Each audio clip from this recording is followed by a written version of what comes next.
right, hello wine drinking people. Time for more of what I've had to drink yesterday and a busy month here of March with events, and I think we've reviewed every single one of them. Well, we taped over the review of the vintage Barolo tasting, but I think that was in February anyways. But a lot of drinking going on here in the store. Hard to keep up with it. And whenever I get a chance to sit down and break bread with one of the top young minds and a winemaker from California, France, Italy, anywhere, I take the opportunity, thanks to John, our friend over at Opici Imports, for alerting us to Jean Hoefliger, I think that's how you say his last name. Anyways, he's the winemaking consultant here at Monteverro Winery in the Maremma region of Tuscany. That's out on the coast.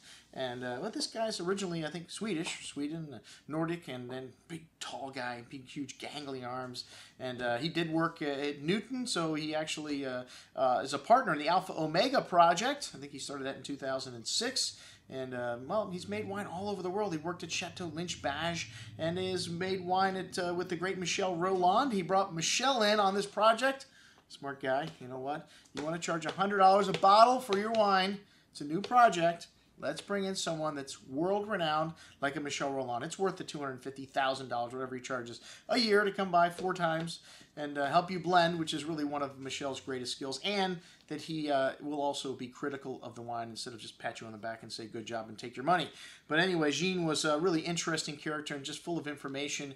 And, you know, as we found out, just tasting through 4 wines, he kept us here for about an hour and a half, 2 hours last night. Very engaging speaker. Usually we have more than 4 wines at one of our events. 4 wines is like a junior event here at the Wine Watch. But these were 4 great wines, and really surprising some of the varietals that he decided to plant. Well, I shouldn't say it was he. It was the owners of the property. And these gentleman made his money in business. He's a German guy, and he said, you know, I want to make one of the world's great wines. And he sent Jean all over the world to look for vineyard land to do this in, and they landed in the Maremma. I guess value, bang for your buck. This is one of the greatest areas in the world, and hey, if you're from Germany, it's not that far away to get on your private jet and fly over to the Maremma on the Tuscan coast, and a beautiful part of Tuscany as well. A lot of potential here, you know. You got Sassicaia, the very first Super Tuscan out there.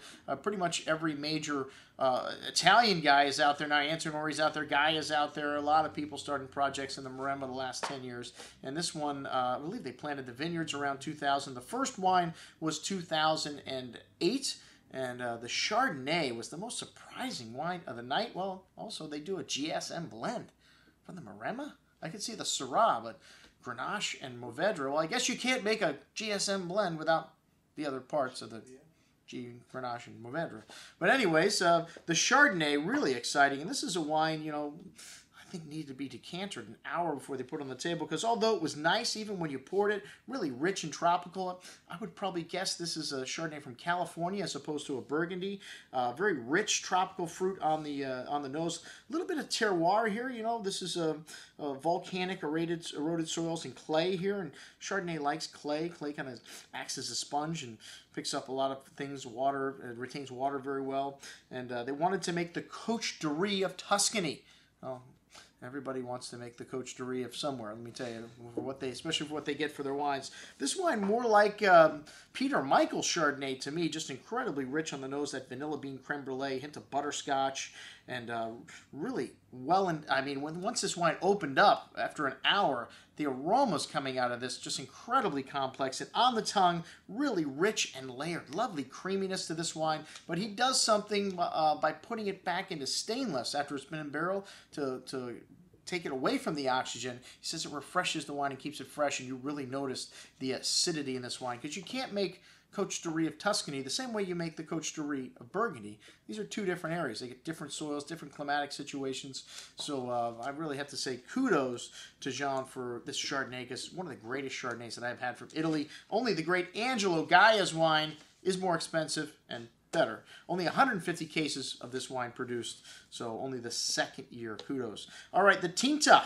One of the oddest wines I've ever had from the Maremma. Putting my nose in the glass of this, I don't know if I would guess it's from the Southern Rhone or from Italy, but, you know, it kind of had telltale signs of both. You get that kind of brushy, kind of sage, thyme, rosemary mix of dried herbs from this area, the Maremma. And you had a little bit of that in this wine also, which is, you get some of that. They call it Garrigue in the south of France, and the area where they make Côte de Rhône. Only 180 cases of this wine made too, so I guess you know, at $100 a bottle, it makes it easier to sell. But whew, really expensive here also, especially for a GSM blend from Tuscany. They got Syrah at the top of the hill because Syrah does good at the top of the hill, like in Côte Rôtie and Hermitage, Grenache and Mourvèdre in the middle of the hill.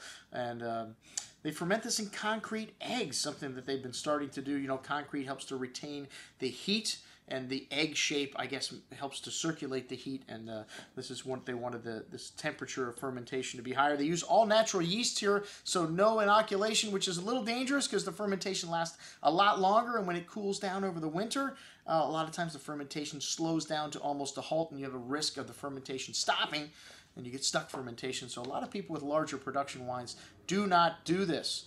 But it tends to make a more complex wine. This wine had a floral bouquet. There's also a little bit of Carignan in here. They use that in these GSMs of the Rhone to add a little freshness to the wine. Again, you hear that term freshness, which is nice. You get a lot of fruit, but you also want it to have balance and freshness at the end. You get those garrigue notes in this wine, kind of dark spices, sun-dried fruit, a bit of black licorice there also. Really smooth and velvety tannins, but great freshness with that ripe berry pie fruit right in your face and dried floral notes on the finish. Really sexy juice. Really excellent bottle of wine, but man, $100 is a little bit steep for this. But like I said, only 180 cases. Next up, the Terra de Monteverro. This is the young vines. All the vines are young here. Okay, well, it's selection. Maybe the stuff that doesn't go into the top wine, maybe the lesser barrels, because like I said, I don't think any of the vines are old on this property. It's a new property. They just developed it and planted the whole thing. Lovely red and black cherry fruit, fresh herbs, tobacco, spice. Really nice complexity in this wine on the nose. A good amount of cherry and currant berry fruit, along with some nice ripe and round tannins. Really nice and appealing, even right out of the bottle. I agree, really didn't need to decant this wine at all. It was just delicious from the moment you put it in the glass. Cabernet Sauvignon, Merlot, Cabernet Franc, and Petit Verdot. And really forward and seductive on the palate. And, I mean, drinking nicely, like I said, right out of the bottle. This 2009 vintage at $66. A really good little Bordeaux-style blend. And then the big boy, the Monteverro, which I don't know how many thousands of dollars they paid for their label work, but, I mean... little on the simplistic side to me, especially the other one with the scene of the mountains. It kind of looks a little bit like a cheap label from California or something, or Chile. But the wine, the bottle is what's important. You know, I don't want to be critical of this guy's label because he only makes 180 cases. You don't have to have a pretty label on the bottle to sell 150 cases of wine. Anyways, this wine's got a dense and rich nose, dark mocha, spices, cherry, plum, half barrel and half tank fermented, and same blend.